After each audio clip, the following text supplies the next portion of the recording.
북해에서 좌초될 뻔했던 항공모함 건조 예산이 되살아나면서 오는 2033년에 최종 진수를 목표로 설계에 나섭니다. 국토 전략 TV?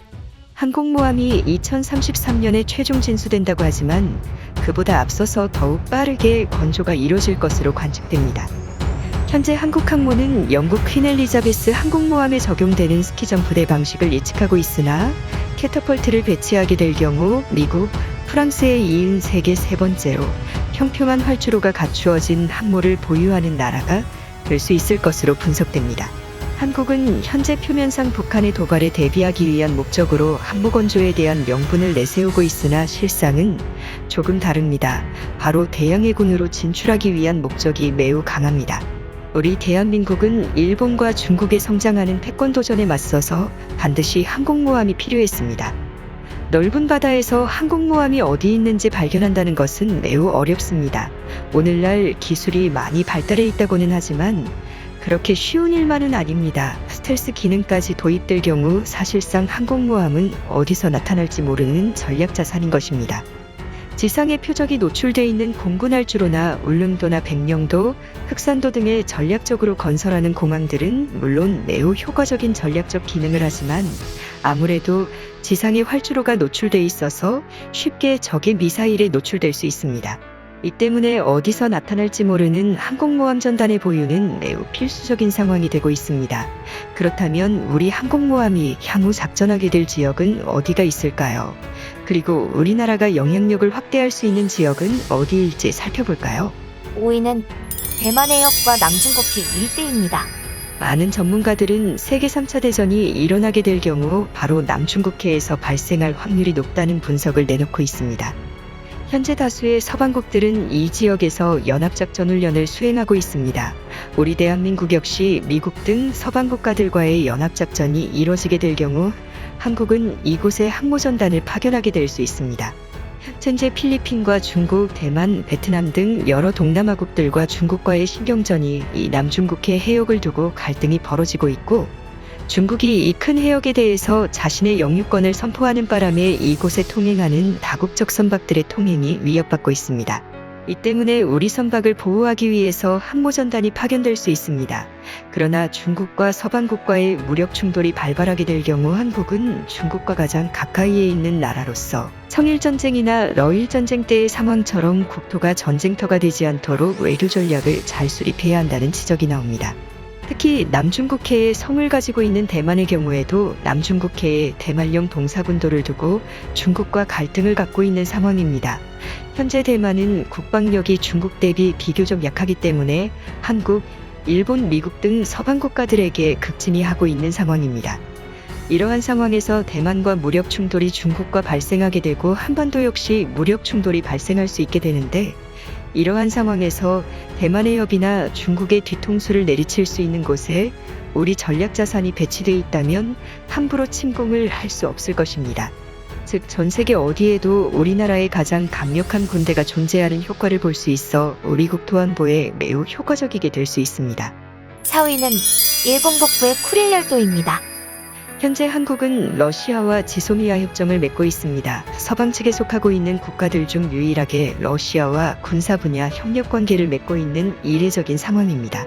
과거 소비에트 붕괴 말년에 한국은 소련의 막대한 차관을 빌려줘 러시아의 경제를 회생시키는 데 도움을 줬던 대가로 불공 사업 등 각종 첨단 무기 개발 사업에 지원을 받고 있습니다. 러시아는 9월 말의 시기 때부터 한반도의 중립지대화를 서방국과 일본에 제의를 할 정도로 수세기 동안 한국의 자주독립이 자국의 국익에 알맞는 몇 찬되는 나라입니다. 한국이 온전한 강대국으로서의 포지션을 유지해야 중국과 일본과 같은 자신들과 전쟁을 치렀던 국가들을 효과적으로 견제할 수 있기 때문입니다. 러시아는 현재 극동지방에서 중국과 군사동맹 관계를 맺고 있지만 실질적으로 한국과 공유하는 고급 군사기술들이 더 많은 상황인데요. 향후 우리 측 항공모함이 진수하게 될 경우 대양해군으로 북태평양으로 진출하는데 러시아와 협력할 수 있습니다. 특히 현재 러시아는 쿠릴 열도를 두고 일본과 갈등 관계에 놓여 있어 쿠릴 열도에 한국 국회의원들을 초대해 지역의 문제를 알리는데 총력을 다하고 있고 한국의 도움을 요청하는 모양새를 보이고 있습니다. 한국이 쿠릴 열도 및 북태평양으로 향하기 위해서는 일본 홋카이도 섬과 혼슈 섬 사이의 스가루 해협을 통과해야 합니다. 원래대로라면 이곳은 일본의 영해여야 하지만 국제적으로 공해로 선포된 상황입니다. 제2차 세계대전 패전 후 미국의 지시에 의해서 현재처럼 영해폭의 폭이 좁게 설정돼 지금에 이르고 있는 것인데요. 1970년대 미국은 패전국이었던 일본에 명령하여 소야 해협, 스가루 해협, 오스미 해협, 대마도 부근의 영해폭을 법적으로 가능한 12에리 대신 3에리로 설정을 하도록 압력을 넣었습니다. 우리 항공모함 역시 이 스가루 해협을 자유롭게 왕래할 수 있습니다. 이 때문에 향후 쿠릴 열도의 분쟁 상황이 발생하게 될 경우 한국 항모의 파견이 있을 수 있습니다. 3위 오키나와. 현재 오키나와 내에는 과거 유키왕국이 존재했던 시절처럼 일본으로부터의 분리독립 문제가 수면 위에 다시 떠오르고 있습니다. 오키나와 주민 중 상당수는 일본으로부터 분리독립해야 한다는 요구가 있습니다.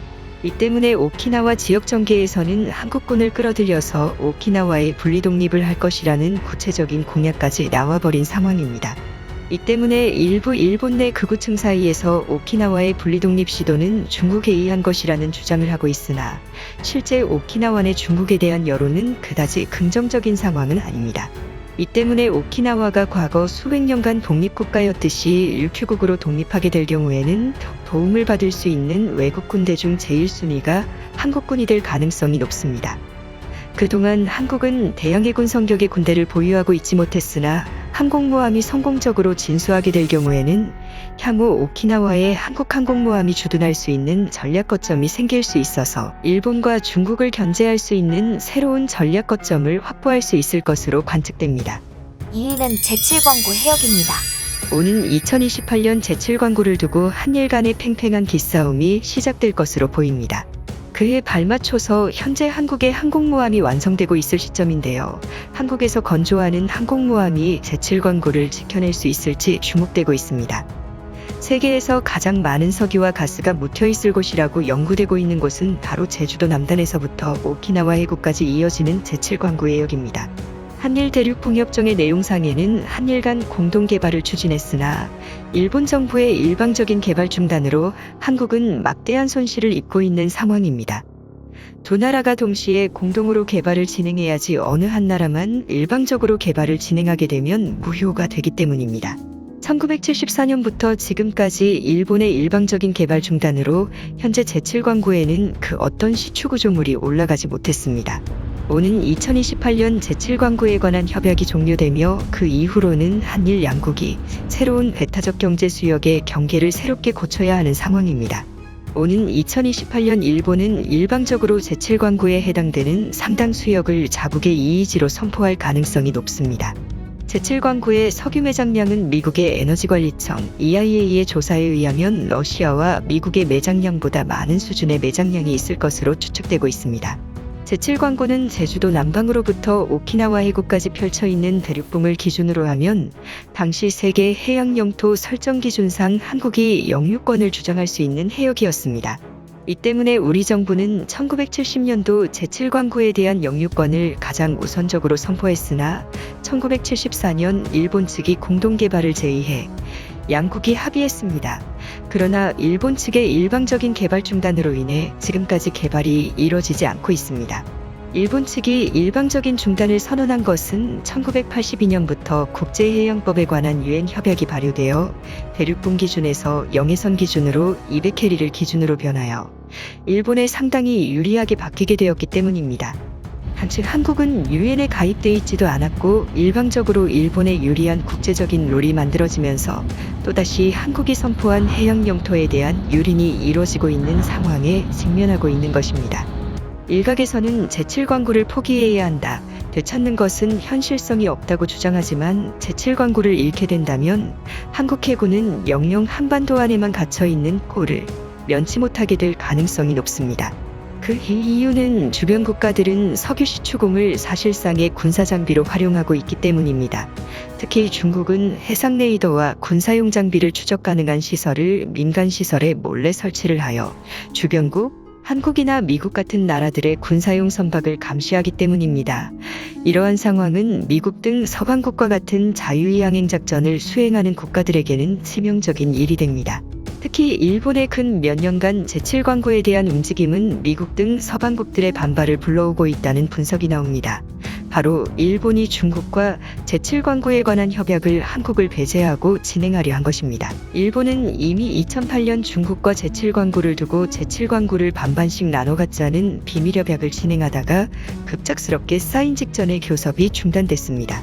이는 미국 측의 압력에 의한 것으로 분석되고 있습니다. 이 중간 패권 갈등이 있는 상황 속에서 일본이 몰래 중국과의 협약을 통해 한국이 선포한 땅을 나눠 갖자는 상황이 연출됐던 것입니다. 미국 측에서는 예전부터 제7광구에 관해서 한국령 이의지임을 인정하는 자료를 내놓고 있습니다. 이미 일본은 전 세계에서 가장 거대한 이의지를 인정받고 있는 나라이며 중국이 이 지역을 장악할 경우 미국의 항행의 자유작전을 침해받기 때문에 미국의 국익상 한국이 이 해역의 영유권을 갖는 것이 바람직하다는 해석이 나옵니다. 이 때문에 한국이 좀 더 적극적으로 제7광구에 대한 영토 주장을 선언해야 하며 이번에 만들어지는 항공모함을 좀 더 빠르게 진수시켜 2028년에는 제7광구 근해에서 작전 수행을 할 수 있도록 해야 한다는 지적이 나옵니다. 대망의 1위는 동남아시아입니다. 남중국해를 비롯한 동남아시아 전 지역이 화약고로 변모되고 있습니다. 특히 미얀마 사태의 경우에는 미얀마 민주진영의 요구에도 불구하고 장기 군부 독재가 지속되는 상황입니다. 최근에는 미얀마 군부 측이 감금하고 있는 아웅산수치 여사에 대해서 일방적으로 징역 116년형을 선고할 것이라는 관측이 나오면서 미얀마의 민주주의가 처절하게 회파되고 있습니다. 이 때문에 미얀마 군부에 대한 새로운 견제 세력이 필요한 상황이지만 주변의 강대국인 인도와 중국 정부는 미얀마 군부의 편을 들고 있고 주변 동남아시아 군소국가들 역시 이렇다 할 만한 견제안을 내놓고 있지 못하고 오히려 미얀마 군부 시스템을 옹호하는 국가들이 많은 상황입니다. 다행히 한국과 교역 빈도가 높은 인도네시아, 베트남의 경우에는 미얀마 군부를 규탄하는 편으로 바뀌어서 동남아시아 연합국들인 아세안 국가들이 분열되는 양상을 보여 안타까움을 주고 있습니다. 이러한 상황에서 미국이나 중국을 제외한 다른 동아시아 강대국이 이 지역의 안보를 분담하게 될 경우에는 동남아시아의 민주주의를 수호하는 역할을 할 수 있을 것으로 관측됩니다. 동남아시아의 군부를 중심으로 한 독재 세력이 장악하게 될 경우 말라카 해협을 비롯한 주요 해양 무역 거점이 위협을 받게 됩니다. 그뿐 아니라 이들 국가들이 친중 국가들로 변모될 경우에는 제2차 세계대전 당시 동남아시아의 패권을 장악했던 일본 제국의 위세를 중국이 갖게 되어 미국, 한국, 호주 등 서방 진영 국가들의 안보에 지대한 영향을 줄 수밖에 없는 상황입니다. 이러한 상황에서 일본은 이즈모 호위함을 긴급하게 항공모함으로 개조시켜서 동남아시아, 인도양 등지에서 서방국들과 연합 해상작전 훈련을 수행하는 상황입니다. 만약에 한국이 제대로 된 항공모함을 건조하게 될 경우에는 일본을 대체할 동아시아의 해상강국으로서의 면모를 보여주게 될 것으로 관측됩니다. 한국의 항모전단 하나가 구성된다면 동남아시아 여러 나라들의 국방력을 합친 것보다 더 강력해지게 되기 때문에 한국의 영향력 역시 지금보다 더욱 커지게 될 것으로 관측됩니다. 이러한 한국의 패권은 일본이 제2차 세계대전 당시에 보였던 모습이나 중국이 현재 보여주고 있는 1대1로와 같은 제국주의적인 모습이 아닌 동남아시아 국가들에서 민주주의를 확산시키기 위한 모습을 보여줄 것으로 관측됩니다. 현재 동남아시아 각 국가들은 과거 유럽, 미국 등 서방 국가들에게 식민 지배를 당한 흑역사를 비롯해서 일본의 제2차 세계대전 당시의 침공, 그리고 최근 중국의 1대1로를 통한 제2의 제국주의 모습을 보이는 상황에서 한국을 가장 좋은 파트너십 국가로 인정하고 있습니다. 이러한 상황에서 한국의 항모전단 구성 소식은 한국이 지역적 방어 전략에서 세계의 안보를 수호하는 역할을 해낼 것으로 기대되고 있습니다. 한국이 항공모함을 진수하게 될 경우 우리 해군이 작전 수행을 할 수 있는 공간들에 대해서 모두 살펴봤습니다. 지금 우리 해군은 위상이 약하지만 과거 제국주의 국가들에게 영감을 줬던 이순신 제독의 해상전단이 있었던 나라이며 오늘날까지도 이순신의 전략과 난중일기는 마치 교재처럼 사용되고 있는 실정입니다. 이러한 상황에서 미국 등 서방 진영 국가들은 한국의 항모전단 구축을 적극적으로 지원하고 있는 상황인데요. 그뿐 아니라 한국의 항모전단은 단순한 제국주의적 패권 확장 전략이 아닌 동아시아 지역의 민주주의를 수호하는 함대가 될 것으로 관측됩니다. 속도전략TV 오늘은 이것으로 마칩니다. 시청해주셔서 감사합니다.